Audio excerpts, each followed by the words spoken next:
جائیں گے سر سید احمد خان پہ، اور اس کے بعد ہم بات کرنے جائیں گے کمپیریزن علی گڑھ، ندوہ اینڈ دیوبند کا. سو یہ آج کا ہمارا تھیم ہوگا. صحیح ہے جی. اور شروع کرتے ہیں جی. سر سید کے پہلے ٹاپک کو دیکھتے ہیں. اور سر سید احمد خان ہمارے لیے کیوں امپورٹنٹ ہے؟ پہلے تو یہ ذہن میں رکھ لیں کہ جو ہم نے رائٹ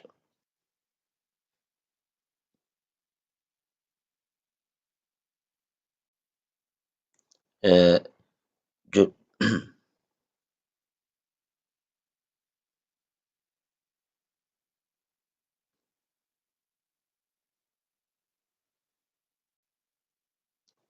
کہ جناب جو شروع میں ہم نے پہلا لیکچر لیا تھا کہ ہماری جو ایڈیالوجی ہے آف پاکستان، اس کا دو کمپوننٹس ہم نے بنائے تھے. ایک ٹو نیشن تھیوری اور دوسرا اسلامک ایڈیالوجی. ہم نے کیا بنائے تھے؟ ظاہر ہے کتابوں میں لکھا ہوا، ہم تو اسی کو فالو کر رہے ہیں. اسلامک ایڈیالوجی کے کانٹیکسٹ میں ہم نے ریفارمرز کا ذکر کیا تھا، مجدد، شاہ ولی اللہ اور باقی سارے. ٹو نیشن تھیوری ایک تو ہسٹوریکل، یہ ہم نے ذکر کیا تھا، البیرونی کے ٹائم سے چیزیں چلیں اور وہ والا، پلس پھر 19th سینچری میں اور 20th سینچری میں ٹو نیشن تھیوری کیسے ایوالو ہوئی. اور یہ جو پھر اس کی 19th سینچری کی ایوولوشن ہے، evolution of two nation theory as a political concept, یہ پھر ہمیں 19th سینچری میں دیکھنے کو ملتا. یعنی پہلے بھی ہے ٹو نیشن تھیوری، ہم نے پہلے بات کی تھی نا کہ البیرونی نے بھی ذکر کیا ہوا. اس نے ٹو نیشن تھیوری کا ورڈ تو یا فریز تو یوز نہیں کی، لیکن اس نے جو سیپریٹنس تھی کہ جناب Hindus and Muslims are different in India, اس کا ذکر تو حوالہ تو دیا ہوا تھا. یعنی البیرونی اور اس جیسے اور وہ ٹریٹمنٹ کا حوالہ دے رہے ہیں کہ کیسے مسلمانوں کو انڈیا میں ٹریٹ کیا جاتا تھا. صحیح ہے جی، سمجھ آ رہی جی. جبکہ اب ہم جو ذکر کرنے جا رہے ہیں وہ ایز اے پولیٹیکل کانسیپٹ، اور ایز اے پولیٹیکل کانسیپٹ میں سب سے بڑا جو رول ہے وہ پھر سر سید احمد خان کا، جو سب سے امپورٹنٹ رول ہے اس کی evolution is a political concept. Sir Syed Ahmad Khan کا ایک تو یہ اس لیے جی کہ کیوں ضروری ہے، اس کا رول کیا ہے ہماری فریڈم موومنٹ میں، کہ وہ ٹو نیشن تھیوری کو as a political concept consolidate کرتا ہے. اب سر سید کی جو لائف ہے نا جی، اس کو آپ دو کیٹیگریز میں ڈیوائڈ کر سکتے ہیں. ایک سر سید کی لائف جس کو کہتے ہیں یوٹیلیٹیرین، اور دوسری ایگیلیٹیرین. یوٹیلیٹیرین لائف سر سید کی ٹل 1867 ہے، اور ایگیلیٹیرین 1867 سے آنورڈز ٹل ڈیتھ. ہمارے جو کام کا سر سید ہے نا جی، وہ سر سید ایز ایگیلیٹیرین ہے. یہ ہمارے کام کا. Sir Syed is utilitarian, utility for all, یعنی 1867 سے پہلے کا سر سید وہ اسکول بھی بنوا رہا ہے، اس کے اسکول میں آل ریلیجنز الاؤڈ ہیں، سب بچے پڑھنے آ رہے ہیں. وہ علی گڑھ انسٹیٹیوٹ گزٹ بھی بنا رہا ہے، وہ سائنٹیفک سوسائٹی بھی بنا رہا ہے. سائنٹیفک سوسائٹی سے جو گزٹ چھپ رہا ہے یہ بائے لنگول ہے، یعنی دو زبانوں میں، انگلش میں اردو میں. اس میں ایون سنسکرت کی چیزیں بھی ٹرانسلیٹ ہو رہی ہیں. سر سید ایک آفیشل ہے، سرکاری عہدیدار ہے، برٹش کے ساتھ اس کی بڑی زیادہ اس فریز میں لائلٹی بھی بہت زیادہ ہے.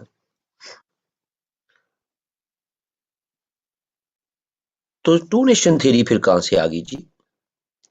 ٹو نیشن تھیری ڈیولپ ہی جو ہوئی ہے وہ اس کے ایگالیٹیرین فیز سے ڈیولپ ہوئی ہے. اب یوٹیلیٹیرین اور ایگالیٹیرین بنیادی فرق اگر سمجھنا، اسینشلی میننگ دونوں ورڈز کا سیم سیم لگتا ہے، لیکن آپ کہہ سکتے ہیں ایگالیٹیرین کہ utility for a specific community, یہ بنیادی طور پر ایک ہم فرق ڈیولپ کرنے کے لیے یہ سیگریگیشن کر سکتے ہیں. ریزن کیا ہے کہ ایک شخص جو کہ ہندو مسلم ڈویژن کا بھی قائل نہیں ہے، جو کسی بھی طرح جو اسپیسیفک کوئی مسلم کاز کے لیے بھی کام نہیں کر رہا، ایون 1857 کی جو وار آف انڈیپینڈنس ہے وہ اس پہ جب کتاب لکھتا ہے اپنی تو اس کا نام بھی رکھتا ہے کازز آف انڈین میوٹنی،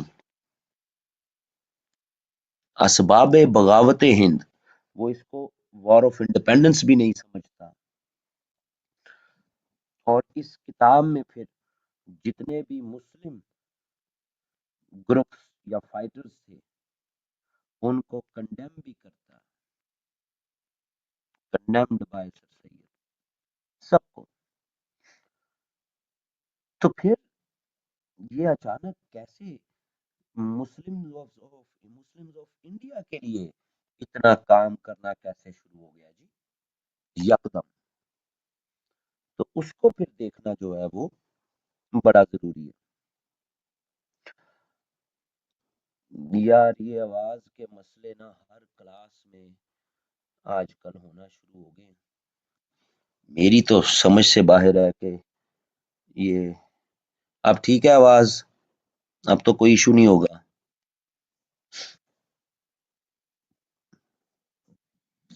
یعنی وہ میں ذرا سا لیپ ٹاپ کو نا ہلاتا جلاتا ہوں تو اس کی وجہ سے جو ہے وہ یہ مسئلہ بن جاتا ہے.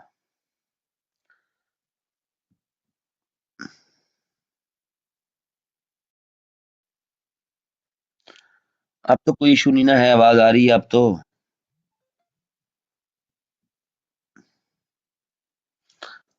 بس وہ کازز آف انڈین میوٹنی پہ ہی میں نے جو ہے وہ اس کو لیپ ٹاپ کو تھوڑا سا چھیڑا تھا اور بس وہی پھر عذاب نازل ہو گیا.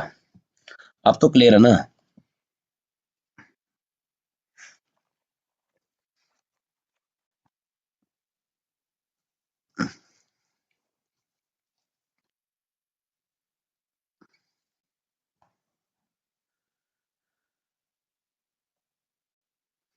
ٹھیک ہو گیا. تو اب ہم اس کو نہیں چھیڑتے، جہاں پہ یہ ہے وہیں سے کلاس جو ہے وہ ہم لیتے رہتے ہیں. لیکن مجھے لگ رہا ہے کہ پھر آپ لوگوں کو آواز کم آ رہی ہوگی.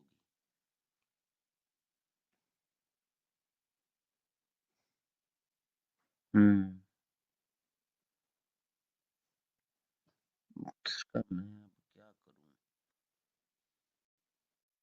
مائکرو فون ہو گیا نہیں، ان کو انٹرنل ہی جانا ہے. میں سلیکٹ ہے اسپیکر لیو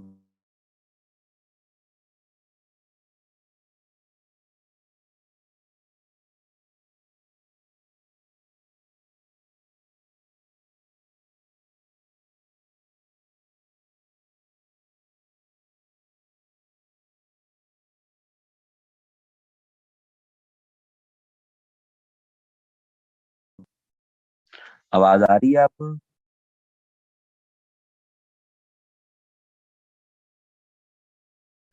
آ رہی ہے، ٹھیک ہو؟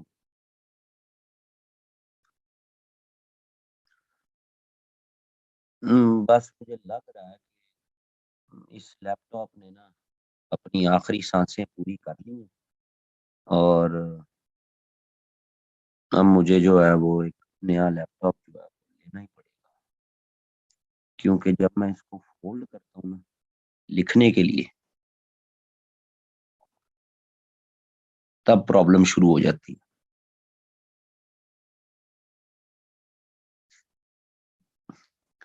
میک بک لے لیں، اور میک بک کو چلائے گا کان ہوئے علی لیپ ٹاپ سے؟ پتہ نہیں یہ کون سی کاسٹ ہے لیپ ٹاپ۔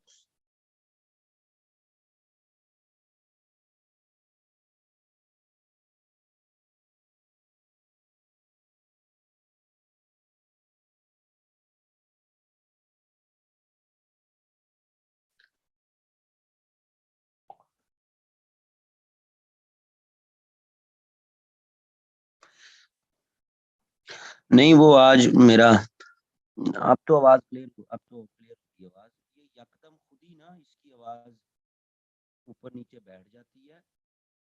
ہینڈ فری کا بھی ایشو نہیں ہے، کیونکہ ہینڈ فری کا اگر ایشو ہونا تو پھر میں نے بہت ساری ہینڈ فری چینج کر کے اس پہ چلا کے دیکھی، نہیں چلا۔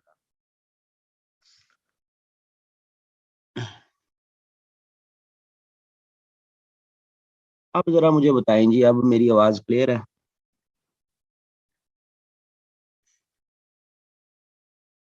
کوئی فلکچویشن نہیں ہو رہی؟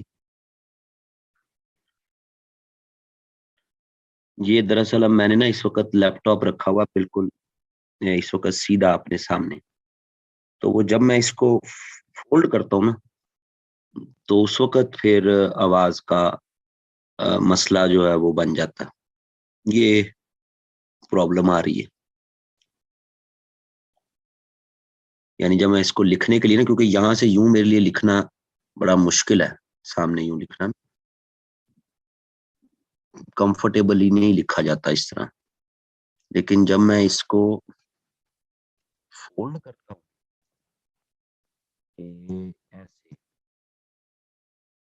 تو اب کیونکہ مجھے لکھنا ہوتا ہے تو اب آواز کا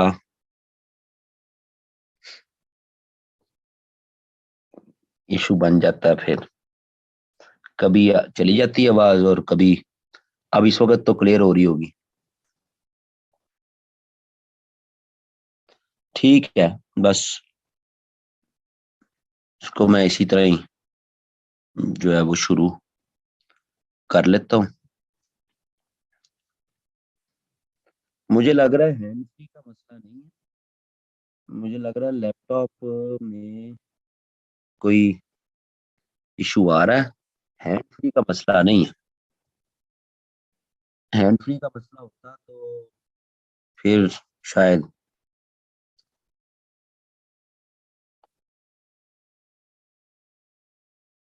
اوکے جی۔ تو جناب مسلم فائٹرز کو بھی کنڈیم کر رہا ہے، اور یعنی 1867 تک کا سر سید کسی بھی طرح کوئی سیپریٹ مسلم ٹل 18 سیپریٹ مسلم رائٹس کے لیے یا ان کے لیے کوئی سیپریٹ مسلم ایکٹیویٹیز وہ کرتا نظر نہیں آ رہا انڈیا۔ صحیح جی۔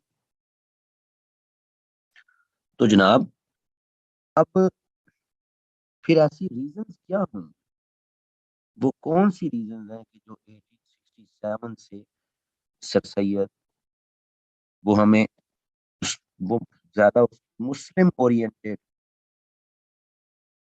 جو ہے وہ اس کی آپ کہہ رہے ہیں کہ بہت زیادہ مسلم اورینٹیڈ ہو گیا. تو اس کو اب ہم سمجھنے جانے لگے ہیں کہ اس کی کیا. آواز پھر نہیں آ رہی.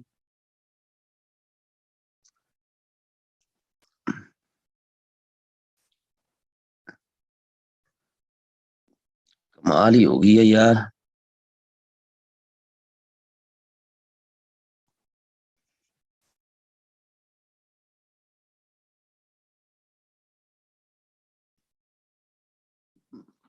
اوکے پھر بغیر لکھے کلاس لے لیتے ہیں. یہ لو جی.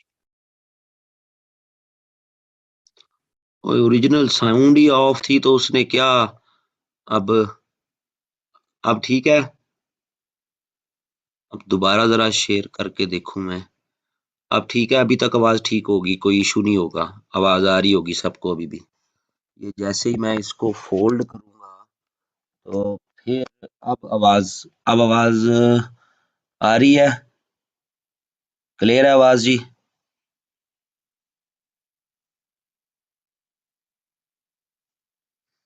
بس یہ کوئی لیپ ٹاپ کی پوزیشن جو ہے وہ کوئی ہلتی جلتی ہے جس کی وجہ سے پھر پرابلم ہوتی ہے.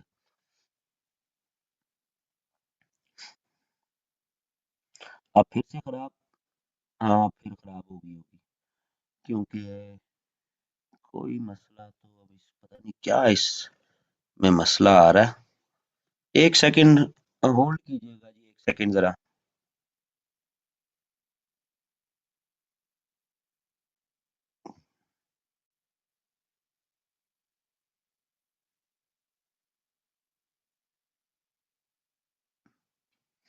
ہولڈ کیجیے گا جی ذرا. ایک سیکنڈ ٹھہر جائیے. میں اس کو ذرا پوچھ لیتا ہوں کہ کیا ایشو کیا آ رہا ہے.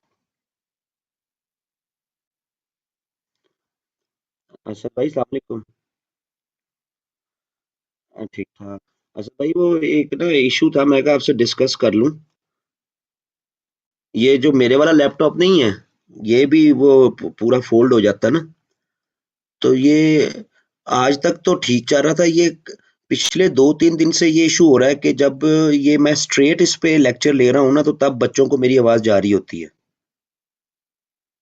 جب میں اس کو پورا 360 پہ فولڈ کر دیتا ہوں تاکہ میں لیپ میں رکھ لوں یا ٹیبل پہ رکھ لوں تاکہ میں اس پہ پوائنٹر سے لکھ سکوں تو وہ پھر بچوں کی کمپلینٹ آتی ہے اور مجھے بھی نظر آ رہا ہوتا ہے کہ وہ جو اسپیکر والا میرا سائن ہے وہ گرین نہیں ہو رہا. وہ بالکل یعنی کہ اس وقت یعنی بچوں کو میری آواز جاری ہے کیونکہ میں نے بالکل فلیپر سیکھا رکھا ہوا. جب اس کو میں فولڈ کر لیتا ہوں تو وہ بچوں کو میری آواز جو ہے نا جی وہ نہیں جاتی. یہ پہلے نہیں ہوتا تھا اس طرح. یہ اس کا کیا سیٹنگ پتہ نہیں کیا ہوئی ہے. چھیڑی گئی ہوگی کیونکہ لیپ ٹاپ جو ہے نا جی یہ جب سے میں گھر میں کلاس سے لے رہا ہوں نا پچھلے 1-2 مہینے سے تو بچے جو ہے نا وہ بھی کبھی یوٹیوب لگا لیا کبھی کیا لگا لیا تو وہ. جی جی.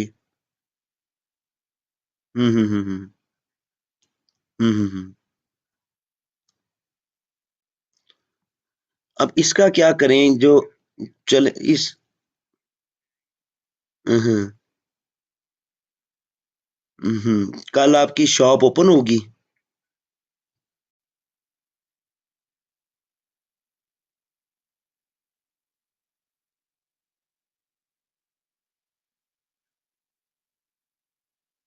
وہ میری زوم پہ کلاس ہوتی ہے میری. تو میں نا وہ زوم کا ہی لنک آپ کو بھیجوں گا تاکہ جو ہے وہ آپ بھی اس کو دیکھ لیں کیونکہ اس وقت سب کو صحیح آواز جا رہی ہے میری نا. لیکن تو وہ میں لے آتا ہوں نا پھر کل.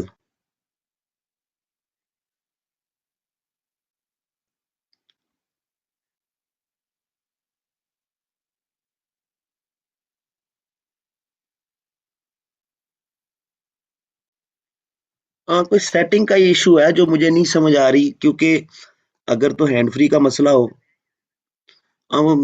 کتنے بجے شاپ اوپن ہوگی آپ کی. 11 بجے میں بس کوشش کروں گا، میں پھر 11 بجے کے وقت ہی یا 12 بجے تک پہنچ جاؤں آپ کے پاس نا. تو اس کو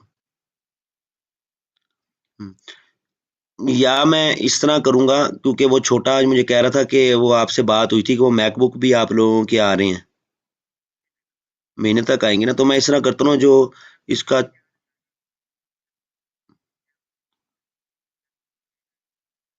نہیں نہیں ریپلیس کیا کرنا ہے، اس کو وہ نیا لے دیجیے گا. میں پھر اس طرح کرتا ہوں، وہ جو اس کو آپ نے کل دیا نا لیپ ٹاپ، وہ سال لے آتا ہوں، اور یہ والا لیپ ٹاپ جو ہے وہ اس کو دے دوں گا. آپ نا میرا پھر اس میں جو ڈیٹا ہے وہ اس کے لیپ ٹاپ میں کنورٹ کروا دیں. ہم ٹینشن ہی ختم ہوئے، اور یہ لیپ ٹاپ جو ہے وہ پھر گھر میں بچے جو کارٹون اور یہ وہ استعمال کرنا یہ کرتے نہیں، اور میں وہ نیا والا استعمال کر لوں گا، اور وہ اتنی دیر یہ کر لے گا، اور بعد میں پھر اس کا میک بک آ جائے گا تو وہ میک بک پہ چلا جائے گا. میں پھر کل حاضر ہوتا ہوں، تو مجھے نا آپ یہ ڈیٹا میرا ٹرانسفر کروا دیں. چلیں اوکے. کیا مطلب؟ میرا ڈیٹا کتنے جی بی کا میں نے آج تک کبھی اندازہ تو نہیں لگایا ہے، لیکن میرا خیال ہے کہ یہ اگر میں دیکھوں، ایک تو کم وقت اس میں اب وہ نا اسد بھائی وہ والا آپشن ہی کونی ہے جو ہوتا تھا نا پچھلے لیپ ٹاپ میں، کہ وہ دیکھ لیں ہم. وہ مائی کمپیوٹر ہی تو نہیں نا اوپن ہوتا کم وقت اس میں. مائی کمپیوٹر دس پی سی دس، ہاں اس میں ایک میں تو وہ تو ایک تو سی ڈرائیو ہے نا جس میں ونڈو وغیرہ اور وہ ساری چیز، وہ تو کچھ 46 MB ہے، لیکن اس میں بھی میرے کافی ڈاؤن لوڈز اور ڈاکومنٹس. دوسری دوسری 117 GB میں سے 74 GB فری ہے، یعنی وہ بھی تقریباً کوئی 40 یا 47 GB گھنٹے ڈیڑھ میں ہو جائے گا نا. چلیں کل پھر ملاقات ہوتی ہے. اوکے بھائی، اوکے، السلام علیکم.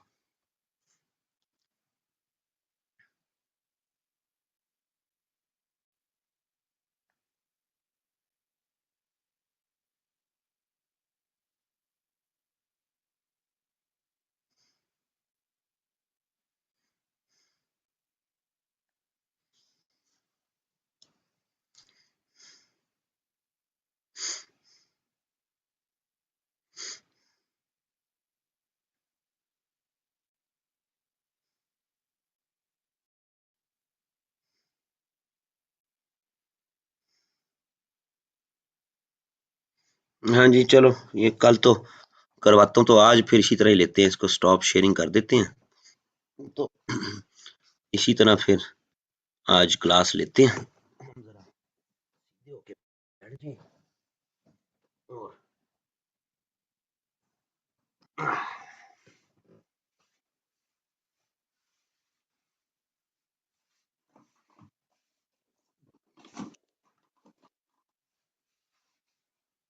میں ذرا ٹیبل پہ رکھوں.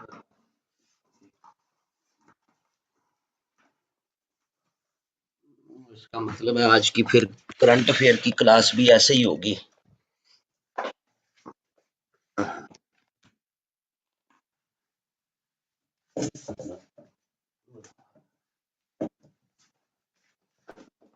چلو کیا کر سکتے ہیں پھر، کوئی سیٹنگ کا ہی مسئلہ ہو گیا.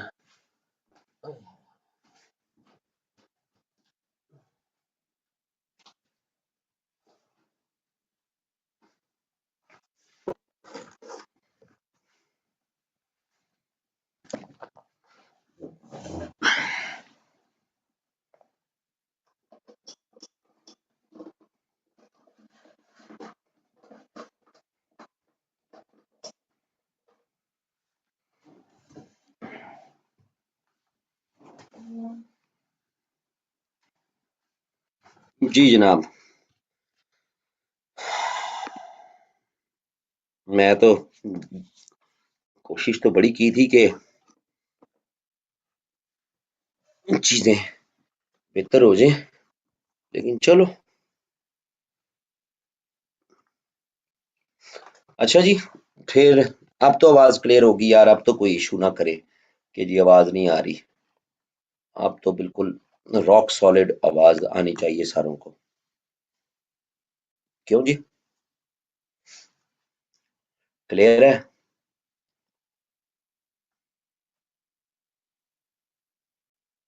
اوکے، ٹھیک ہے. ٹھیک.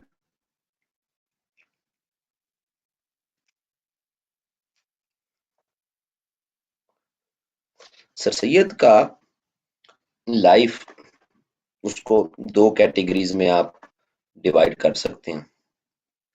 اس طرح بھائی میں بالکل نا وہ ہو جوں گا، نفسیاتی مریض ہو جوں گا. دو چار پانچ لوگ اپنے کیمرے آن کر لیں تاکہ مجھے کوئی شکلیں نظر آتی نہیں. اس طرح تو میں اپنے آپ کو دیکھ دیکھ کے پاگل ہو جوں گا. تو کوئی دو چار پانچ لوگ اگر شکلیں آن کر لیں تو مہربانی. کوئی مینڈیٹری نہیں ہے، لیکن ہے کہ چلو تھوڑے سے کوئی آن کر لیں گے تو میں بھی کوئی انسانوں کو دیکھ لوں گا. ویسے تو سامنے یعنی کوئی وہ نہیں ہے میری طرف سے کہ بھائی آپ نے ہر حال میں آن کرنا، لیکن اگر کچھ کر لیں گے تو مہربانی. ہم جو ہے وہ ذرا پھر انٹریکٹیو کام ہو جاتا ہے. رائٹنگ میں تو پھر ظاہر ہے مجھے کسی کو کیمرے کی ضرورت نہیں ہے، میں اپنا بورڈ پہ لکھی جا رہا ہوں، مجھے بورڈ ہی پہ لکھنا ہے. لیکن اس طرح لیکچر دینے میں پھر کیمرے. سید دانیال صاحب لکھتے ہیں یو لک ہینڈسم. سمجھ رہا ہوں میں آپ کی بات.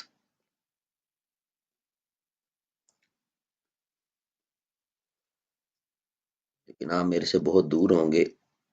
میں آپ کو اپنی ہینڈسمنیس کیسے اب جو ہے ریفلیکٹ کرواؤں. نہیں نہیں، کوئی ضرورت نہیں ہے. میں نے یہ نہیں کہا کہ سارے آن کر لیں، بس کچھ آن کر لیں تاکہ اب مجھے وہ ایک ذرا ایک آپ کہہ لیں کہ بینگ اے اسپیکر جو ہے وہ پھر وہ ہوتا ہے نا کہ کیونکہ یہ اسپیکنگ میں آ جاتا ہے نا، پھر اس لیکچر کیا نیچر ہی بدل جاتی ہے. اچھا جی، یہ بات اس طرح ہے کہ سر سید کی لائف کو ہم دو کیٹیگریز میں ڈیوائڈ کرتے ہیں. ایک جو ہم کہتے ہیں جناب سر سید ایز یوٹیلیٹیرین، اور دوسرا سر سید ایز ایگیلیٹیرین. یوٹیلیٹیرین جو لائف ہے سر سید کی، اس کو 1867 تک ہم محدود کر رکھتے ہیں.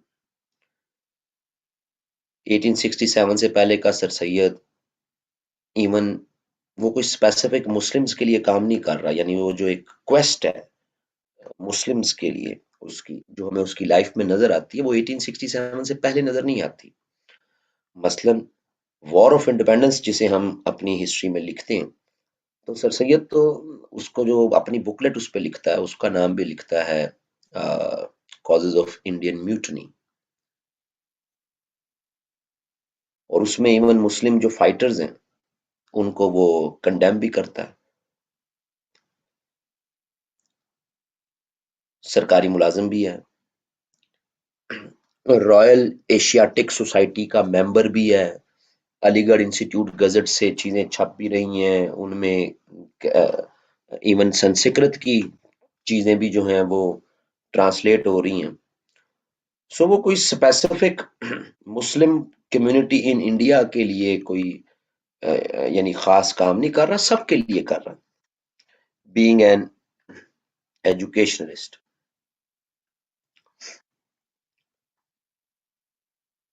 تو 1867 میں ایسا کیا ہوا ہے کہ اس کے بعد کا جو سر سید ہے اس کی لائف ہمیں ایگیلیٹیرین، یعنی اس کی efforts towards a specific community یعنی کہ مسلم کمیونٹی اس کے لیے نظر آتی ہیں. تو اس میں دو انسیڈنٹس کو ہسٹورینز رپورٹ کرتے ہیں کہ there were two incidents which have a profound impact on Sir Sayyid's ideology and his conception, not only of India, but as well as his conception of Muslim identity in India. اور یہ جو دونوں واقعات ہیں یہ آپ کی اسی ایڈیالوجی آف پاکستان کی کنیکٹیوٹی کے ساتھ امبیڈڈ ہیں. کیونکہ ایڈیالوجی آف پاکستان میں آپ نے دو کمپوننٹ بنائے، ایک اسلامک ایڈیالوجی، ایک ٹو نیشن تھیری. تو یہ دونوں واقعات ایک اسلامک ایڈیالوجی کے ساتھ کنیکٹڈ ہے اور دوسرا ٹو نیشن تھیری کے ساتھ کنیکٹڈ ہے۔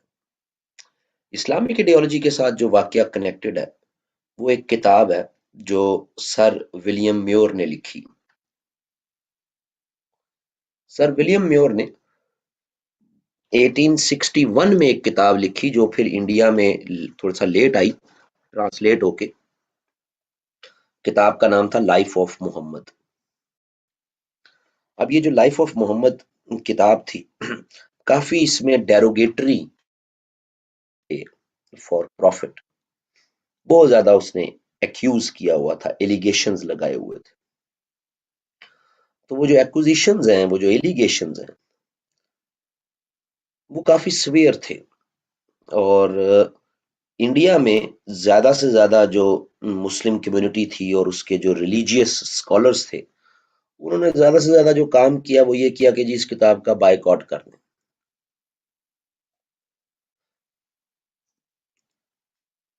سر سید کا خیال ذرا مختلف تھا۔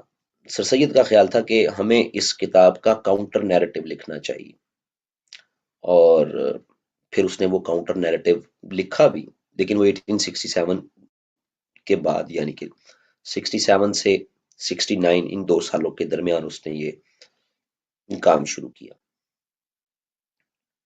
اور یہ بڑا مزیدار کام ہے اس کا۔ جو اس نے اس کا کاؤنٹر نیریٹو لکھا اس کو کہتے ہیں خطبات احمدیہ۔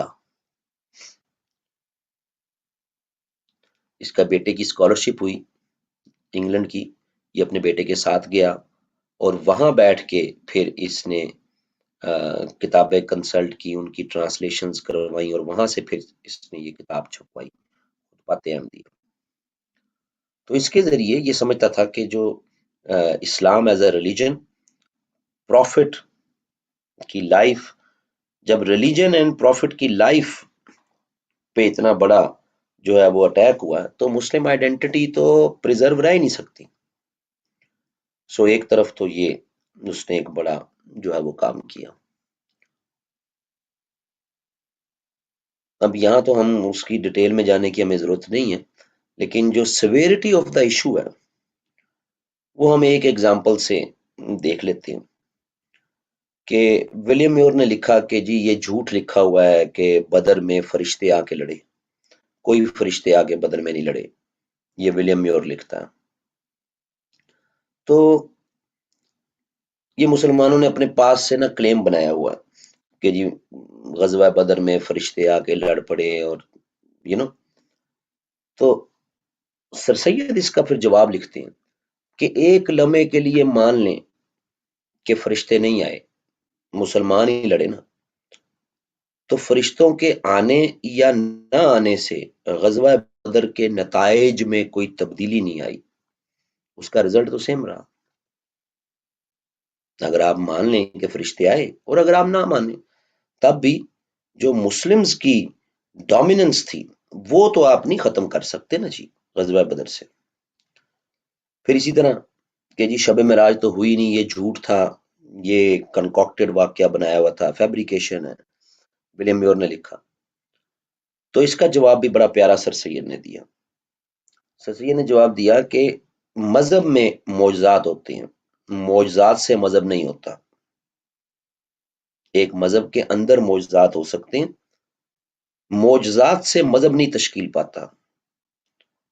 تو اس کی پھر انہوں نے اگزامپل دی کہ جس طرح کی عیسائیت مغرب نے ڈیولپ کر لی ہے وہ ایک معجزے پہ ہے کہ حضرت عیسیٰ خدا کا بیٹا ہے۔ ہم مسلمان نہیں مانتے، لیکن جس اس میریکل پہ، اس معجزے پہ پورے کا پوری کرسچینٹی کو ڈیولپ کیا گیا کہ جناب حضرت عیسیٰ تو خدا کا بیٹا۔ تو ایک لمحے کے لیے اگر ہم یہ مان لیں کہ معراج نہیں ہوئی تو اس سے اسلام کو کوئی فرق نہیں پڑتا، اسلام پھر بھی اپنی آب و تاب کے ساتھ ہی پھیلا۔ لیکن اگر ہم ایک لمحے کے لیے یہ مان لیں کہ حضرت عیسیٰ خدا کے بیٹے نہیں ہیں تو پھر مغرب میں جو عیسائیت کا سٹرکچر ڈیولپ کیا گیا وہ سارا دڑم سے گر جائے گا۔ وہ ٹوٹ جائے گا، اس کا شرادہ بکھر جائے گا. سو مطلب کہنے کا یہ ہے کہ مذہب اتنا پاورفل ہوتا ہے کہ وہ کسی معجزات پہ کھڑا نہیں ہوتا. ہاں مذہب کے اندر معجزات ہوتے ہیں. سو سر سید کے جواب جو ہیں وہ بڑے ریشنل جواب تھے. یہ تو برصغیر کے مسلمانوں کو بھی سمجھ نہیں آئے. کئی مولویوں نے سر سید پہ فتوے بھی لگا دی. خیر، سو ایک طرف تو یہ کہ جناب جب تک اسلام اور پروفٹ کی پرسٹیج نہیں ہوگی مسلم آئیڈینٹی پروٹیکٹ ہی نہیں ہو سکتی. ایک تو یہ آسپیکٹ اس واقعے سے. دوسرا واقعہ جو کہ انڈیا کی میں ٹو نیشن تھیری کے کانٹیکسٹ میں جو ڈیولپ ہوتا نظر آ رہا ہے ہمیں. ظاہر ہے ایڈیالوجی آف پاکستان کے دو کمپوننٹ ہے، ایک اسلامک ایڈیالوجی، دوسرا ٹو نیشن تھیری. 1867 میں 1867 1867 میں انڈیا میں ایک تحریک چلی جس کا نام ہے ہندی اردو کنٹروورسی، جس کو ہم نام دیتے ہیں کہ کچھ ہندو گروپس وہ چاہتے تھے کہ جی آفیشیل لینگویج تو ظاہر ہے انگلش ہے، تو جناب سیکنڈ آفیشیل لینگویج وہ کر دی جائے ہندی، کیونکہ میجورٹی کی لینگویج ہے. دیوناگری اسکرپٹ میں جس میں آج ہندی لکھی جاتی ہے، تو جی دیوناگری اسکرپٹ میں، ویسے بولنے میں تو ہندی اردو کو اتنا زیادہ فرق نہیں ہے، لیکن لکھنے میں فرق ہے. مسلمان عربی رسم الخط میں لکھتے ہیں اردو، اور ہندو اسی کو دیوناگری جو ہے وہ اسکرپٹ میں لکھتے ہیں. ڈے ٹو ڈے لائف میں تو ایک ہی بول رہے ہوتے ہیں نا. ہم بالی ووڈ کی موویز دیکھ لیں، اپنی دیکھ لیں، کچھ الفاظ کا ڈفرنس ہے، باقی تو جو ہے وہ same چیز. کچھ الفاظ ایسے ہیں کہ جن میں ہمیں native Indian culture Hindi language میں ملتا ہے، اور ہمارے ہاں ان الفاظ میں ٹرکش، ایرانی وہ کلچر مل جاتا ہے. لیکن جو گرامر ہے، جو اسپوکن ہے، اور جو ایک لینگوا فرینکا کے طور پر کہ ایک کمیونیکیٹ کرنے والی لینگویج، وہ تو سیم ہے، اس میں تو کوئی فرق نہیں. تو یہ ہندی اردو کنٹروورسی 1867 میں جنم لیتی نظر آتی. اور سر سید یہ بلیو کرتا ہے کہ لینگویج مسلم آئیڈینٹی کے لیے بہت ضروری ہے. اگر اردو ایز اے لینگویج اس کو سیٹ اسائڈ کر دیا جائے گا تو مسلم آئیڈینٹی شناخت خطرے میں پڑ جائے گی. تو وہ اس کے لیے پھر ایفرٹ کرتا. سو یہ جو کام تھا کہ یہ دو واقعات، کہ ایک طرف انڈیا کی پولیٹکس میں ہونے والی ڈیولپمنٹ، اور دوسری طرف ریلیجن اور اسلام کو جو تھریٹ تھے اس کے کانٹیکس میں ہونے والی ڈیولپمنٹ. ایک تیسری بھی ڈیولپمنٹ ہے جو کہ ہم ابھی ایڈ کرنے لگے ہیں، کہ یہ جو انفینکس نوٹ 9 پرو ہے، یہ سر سید نے کہا تھا کہ ایسا کوئی بندہ کلاس میں اگر بٹ صاحب آئے تو اس کو آپ نے ریموو کر دینا، جو کہ میں نے کر دیا. اپنے نام سے کلاس میں آئے. یہ جب لائیو کلاس ہو رہی ہوتی ہے تو اس میں بیچارے بچے پہ بڑے تنگ ہوتے ہیں، کیونکہ میں دیکھتا دکھتا بھی رہتا ہوں نا کہ پھر کون کلاس میں ہے کون نہیں ہے، یو نو. اب یہ کوئی نوید احمد ہے، اس کو کوئی پتہ نہیں ہے، لیکن کلاس میں آ گیا ہوا ہے، اس کو اسپیکر اس کا آف ہے، تو جناب کلاس میں لیکن یہ آ گیا، اس کو بھی ہم نے ریموو کر دیا. سو جناب پھر یہ تو پھر چلتا رہتا نا. جب میں وائٹ بورڈ پہ کلاس لے رہا ہوتا ہوں نا، وہ پھر جلدی ہو جاتی ہے. یہ لائیو سیشن میں پھر کلاس جو ہے نا وہ دیر لگ جاتا تھوڑا سا. خیر، تو یہ دو واقعات بڑے کہ جس نے سر سید کی لائف پہ ایک بڑا پروفاؤنڈ امپیکٹ جو ہے وہ ہمیں ہوتا نظر آتا ہے. 1867 کے بعد کا سر سید، اس کی لائف میں ہمیں اسپیسیفکلی مسلمز کے لیے زیادہ کام کرتا نظر آ رہا ہے. مثلاً جب وہ انگلینڈ سے واپس آیا تو اس نے MAO اسکول بنایا، Mohammedan Anglo Oriental school, largely اس میں جو ہے وہ مسلمز کے لیے ہی۔ پھر وہی آگے چل کے کالج بن گیا، پھر اردو کے ڈیفنس کے لیے ایسوسی ایشن بنائی، پھر مسلمز کی ایجوکیشن کے لیے آل انڈیا مسلم ایجوکیشنل کانفرنس بنائی۔ تو ہمیں بعد کا جو سر سید ہے پھر 1867 سے onward، وہ زیادہ پھر مسلم آف انڈیا کے لیے کام کرتا نظر آتا ہے۔ صحیح ہے جی؟ اور اس میں پھر میکنگ آف پاکستان والی جو کتاب ہے نا کے عزیز کی، وہ پھر بڑی مزیدار ہے کہ اس نے یہ کیسے جو ہے وہ یہ کام کیا۔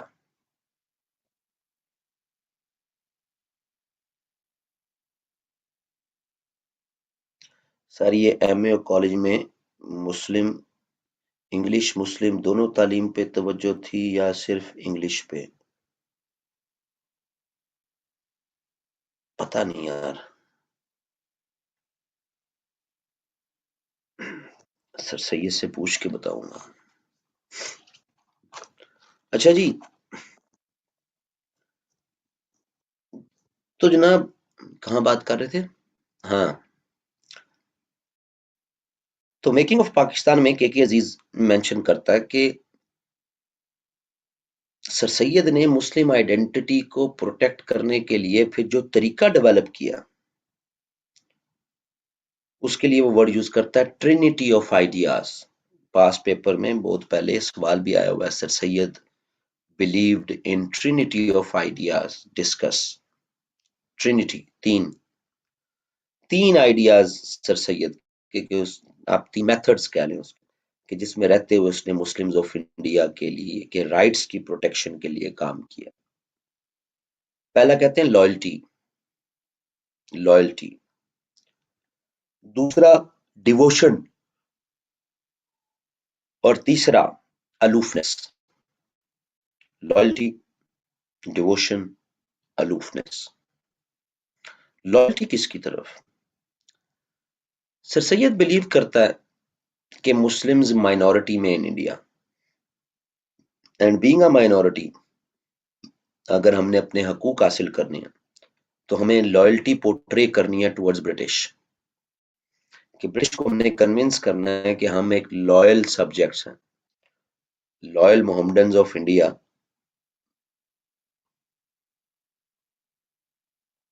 سمجھ آ رہی جی؟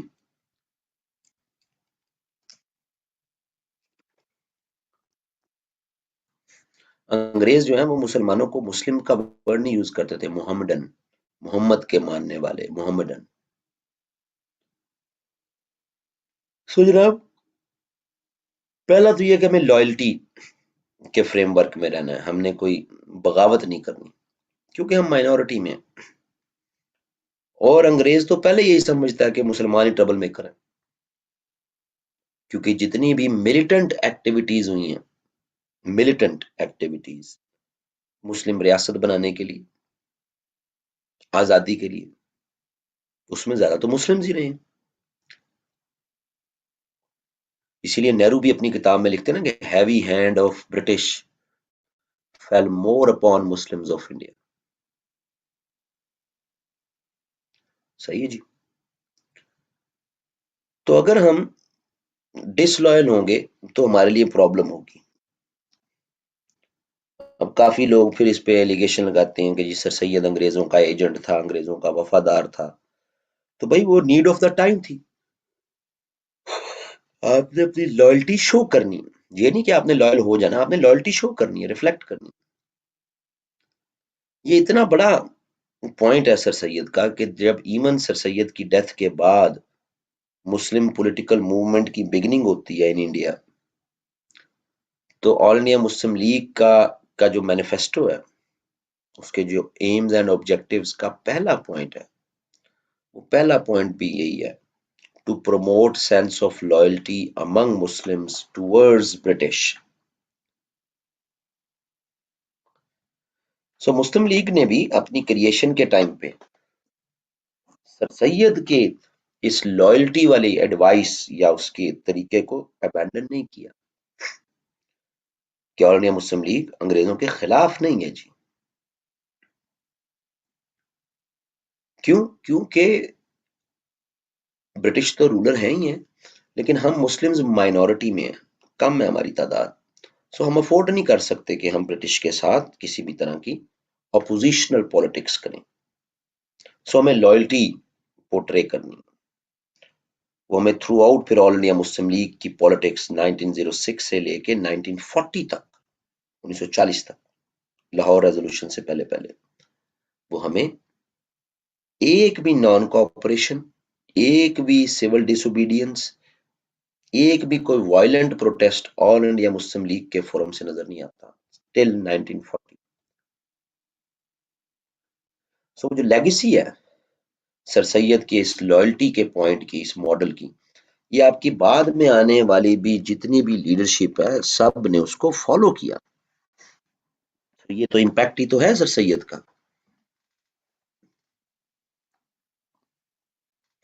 دوسرا پھر بڑا جو ہمیں سر سید کا میتھڈ ملتا ہے جس کو کہتے ہیں ڈیووشن. ڈیووشن کس کی طرف؟ Towards education. سر سید کا موٹو تھا ایجوکیٹ، ایجوکیٹ اینڈ ایجوکیٹ. سر سید کا یہ خیال تھا کہ 1857 کی جنگ آزادی کے بعد جو انڈیا میں نظام رائج ہو گیا، سسٹم آ گیا گورننس کا، وہ انگریز کا ہے، اور وہ انگریزی زبان اس کے لیے بڑی ضروری ہے. مسلمانوں کا جو ایڈمنسٹریٹو ایکسپیرینس تھا وہ تو سارا پرشین لینگویج کا تھا، کیونکہ مغلوں کی زبان دربار کی پرشین تھی، سرکاری کام سارا پرشین میں ہوتا تھا. تو بھائی ہمیں انگریزوں کے نظام میں اگر نوکریاں لینی ہے، سروائیو کرنا ہے، تو ہمیں پھر انگریزی پڑھنی پڑے گی. دوسری طرف یہ بھی تھا کہ انگریز خود بھی انہوں نے اپنے انگریزی اسکول شروع کر دیے ہوئے تھے ہندوستان میں، لیکن انگریزوں کے جو اسکول تھے وہ زیادہ تر اس کے اندر چرچ بھی ہوتا تھا، اس میں پادری پڑھایا کرتے تھے، کرسچینٹی کی تعلیمات دی جاتی تھی، تو مسلمان کافی اوفینڈ تھے، مسلمان اپنے بچوں کو نہیں بھیجتے تھے. تو آلٹرنیٹو کیا؟ آلٹرنیٹو دارالعلوم دیوبند نے اپنے مدرسے بنانا شروع کر دیے تھے پورے انڈیا میں. تو مسلمانوں کے بچے زیادہ تر ان مدرسوں میں جانا شروع ہو گئے تھے. تو سر سید کا خیال تھا کہ ان مدرسوں سے پڑھ کے آپ ٹھیک ہے اپنے لیے کوئی روزگار کا موقع تو بنا لیں گے، لیکن ایڈمنسٹریشن میں نہیں آ سکیں گے، انگریزوں کے قریب نہیں آ سکیں گے. سو انگریزی تعلیم حاصل کرو. Devotion towards education. اسی ایجوکیشن کو لے کے سر سید نے پورا ایک ایجوکیشن کا ماڈل دیا جو آج بھی ہم یہاں جب ہم سی ایس ایس بھی کر رہے ہیں تو آج بھی ہمیں یہ اس کا ماڈل دیکھنے کو ملتا ہے، ایک ریشنل ویسٹرن ماڈل، کہ ٹھیک ہے مغربی تعلیم تو دیں گے، انگریزی کی تعلیم تو دیں گے، بٹ سائملٹینیسلی ہم اپنے مسلم لرننگ اور انڈیجنس انڈین کلچر کی بھی جو لرننگ ہے وہ بھی دیں گے.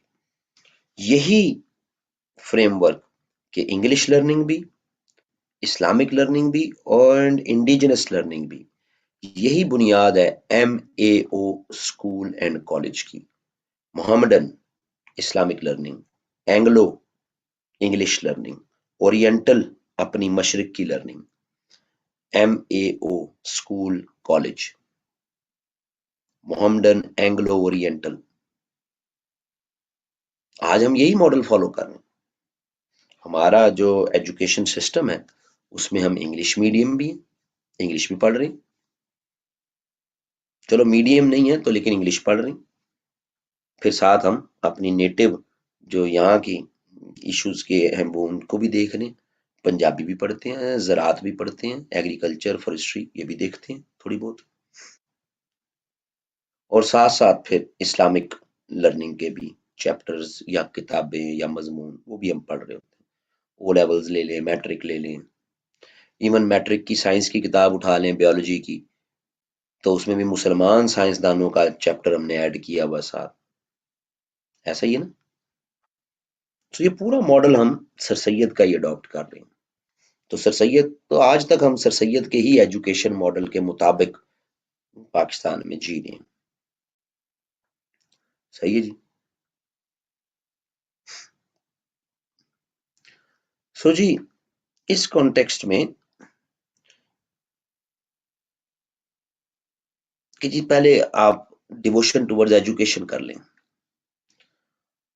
تو ایجوکیشن سسٹم کا تو امپیکٹ ہمیں آج تک نظر آ رہا ہے، لیکن ہماری جتنی بھی لیڈرشپ ہے جو آل انڈیا مسلم لیگ کے پلیٹ فارم سے آگے پھر ڈیولپ ہوئی ہے، اس تمام لیڈرشپ کی اگر آپ ہسٹری اٹھا کے دیکھ لیں تو وہ یا تو علی گڑھ سے پڑھے ہوئے، علی گڑھ کیونکہ ایم اے او اسکول آگے چل کے پھر علی گڑھ یونیورسٹی بن گیا نا، تو یا وہ علی گڑھ سے پڑھے ہوئے ہیں، یا وہ لیڈرشپ علی گڑھ میں پڑھاتی رہی ہے، یا علی گڑھ کو ڈونیٹ کرتی رہی ہے پیسے. یعنی کہ جب ہم شملہ ڈیپوٹیشن دیکھتے ہیں نا جی، جو 35 لوگ آغا خان کی قیادت میں گئے، تو وہ 35 سارے وہی ہیں جو ڈائریکٹلی اور انڈائریکٹلی سر سید کے ساتھ کنیکٹڈ تھے. جو آپ کے پہلے بڑی ڈیولپمنٹ ہوئی ہے نا جی انڈیا میں، شملہ ڈیپوٹیشن پولیٹیکلی سب سے پہلی ڈیولپمنٹ کہا جاتا ہے ہماری جی کہ یہ ہماری بڑی ڈیولپمنٹ تھی، سب سے بڑی شملہ ڈیپوٹیشن 1906 شملہ وفد. تو وہ ساری لیڈرشپ اس کی وہی ہے کہ جو یہ اس کے سر سید کے ساتھ کنیکٹڈ تھی.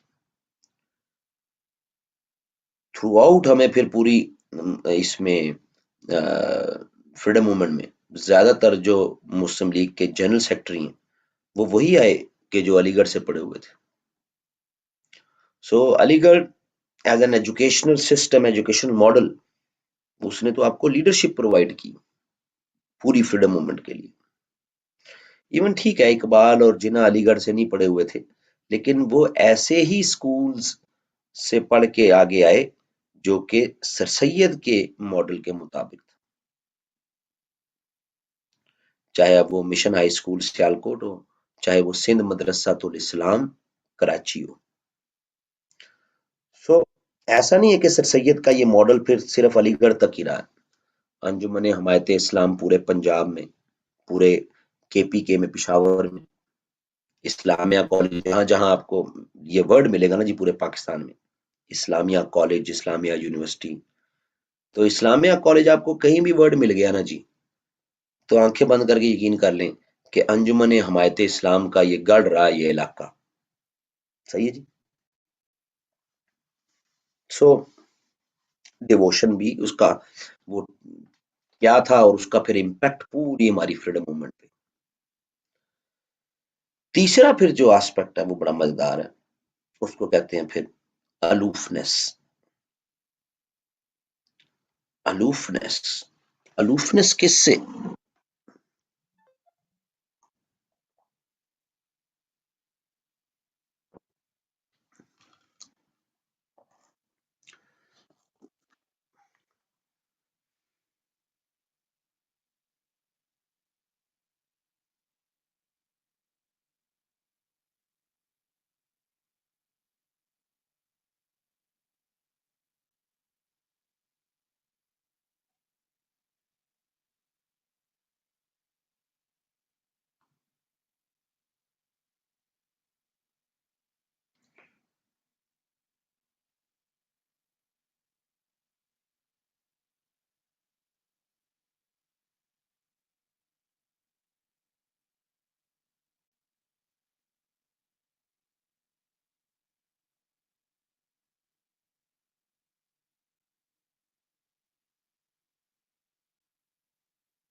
الوفنس کس سے؟ تو جنرلی ہم یہ سمجھتے ہیں کہ جی جو ہمیں بچے چھوٹے ہوتے سے پڑھایا جاتا ہے وہ یہ پڑھایا جاتا ہے جی کہ سر سید نے ہمیں کہا تھا کہ سیاست میں حصہ نہ لیں. الوفنس فرام پالیٹکس، سیاست سے کنارہ کش، جنرلی یہی پڑھایا جاتا ہے. کے عزیز نے میکنگ آف پاکستان میں بھی اسی کو لکھا ہے، لیکن اگر آپ اس کو ذرا ان بٹوین دا لائنز پڑھیں تو بات یہ ہے کہ سر سید کیسے مسلمانوں کو سیاست سے روک سکتا ہے کہ جی ڈو ناٹ